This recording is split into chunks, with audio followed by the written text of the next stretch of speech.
Break के बाद आपका स्वागत है। इंदौर के बिजनेसमैन राजा रघुवंशी की हत्याकांड की जांच शिलांग पुलिस की एसआईटी ने तेज कर दी है। शिलांग पुलिस की एसआईटी टीम की जांच में अहम लाल पोटली सामने आई है। कोर्ट में पेश करने के लिए ले जाते सबूतों की लाल पोटली का फुटेज भी सामने आया है। माना जा रहा है कि इसी लाल पोटली में राजा रघुवंशी की हत्या का राज बंद है। इसी लाल पोटली में मेघालय मर्डर केस से जुड़े कई अहम सबूत हैं। शिलांग पुलिस की एसआईटी टीम को कई अहम सबूत मिले हैं। अब माना जा रहा है कि लाल कपड़े में बंद यही सबूत राजा रघुवंशी की हत्या के राज खोलेंगे। सोनम के सेफ हाउस से लेकर कातिल गली तक हर एक एविडेंस शिलांग पुलिस के पास मौजूद होने का दावा किया जा रहा है।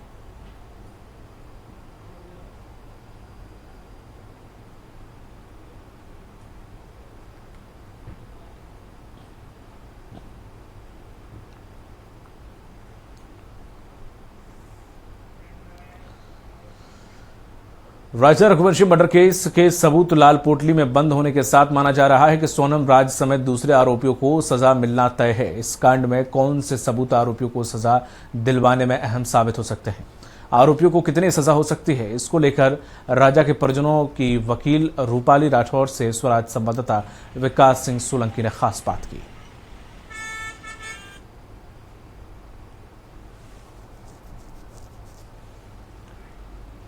पूरे देश में बहुचर्चित राजा रघुवंशी हत्याकांड को लेकर नित्य नए रोजाना खुलासा हो रहे हैं। राजा रघुवंशी हत्याकांड के सोनम सहित जो 4 आरोपी हैं, उन्हें किस तरह से कोर्ट के अंदर जो है सजा दिलाई जाएगी, किस तरह के एविडेंस चलेंगे।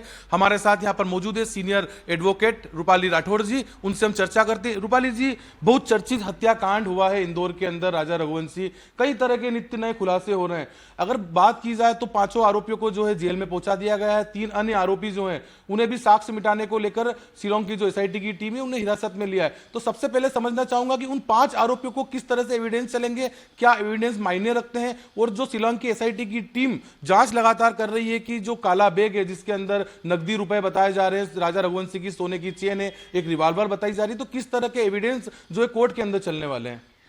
देखिए, पहली तो सबसे बड़ी चीज़ है कि हम शुरू से यही मानते हुए आ रहे थे कि ये दोनों जो कपल हैं वो लापता है, लेकिन कड़ी से कड़ी मिलती गई और खुलासे होते गए। खुलासे में ये सामने आया कि जो सोनम रघुवंशी है वही उसने ही अपनी जो उनका पति है उसका पूरा हत्या का जो कांड है वो पूरा उसने प्लान किया था। और राज कुशवाहा से मिलकर उसने जो प्लान किया था, जो राज कुशवाहा था वो इंदौर से सारी चीज़ें मॉनिटर कर रहा था और वहाँ के जितने भी लोग थे, जो भी आरोपी थे, उनको पूरा सब कुछ कंट्रोल कर रहा था कि अब हमको आगे क्या स्टेप लेना है।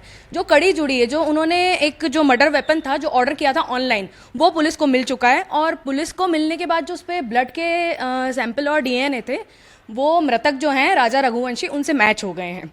उसके बाद ये पता पड़ा कि सोनम आकर इंदौर में रही है कुछ टाइम, और जिस घर में रही है वहाँ पर उसका बैग था।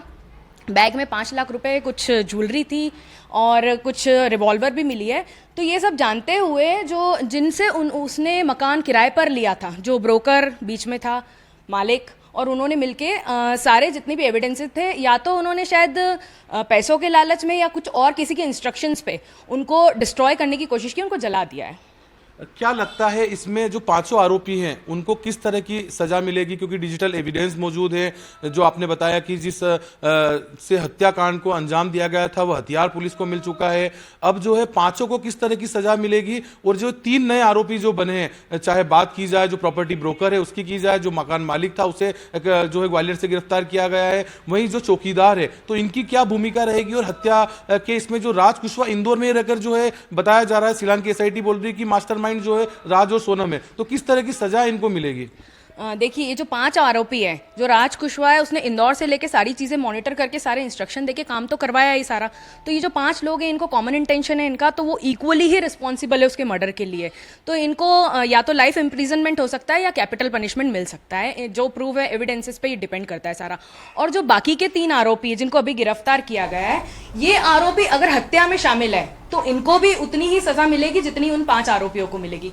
अगर इन्होंने सिर्फ सबूत ही मिटाए तो इनको 7 साल तक की सजा का प्रावधान है। कैमरा पर्सन दीपक रोशन के साथ विकास सिंह सोलंकी, इंदौर।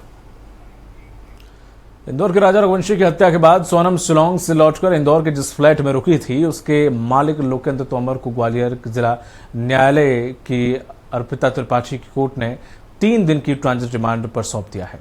लोकेंद्र को सोमवार को ग्वालियर से गिरफ्तार किया गया। अब शिलांग पुलिस लोकेंद्र से कड़ी पूछताछ की तैयारी में है।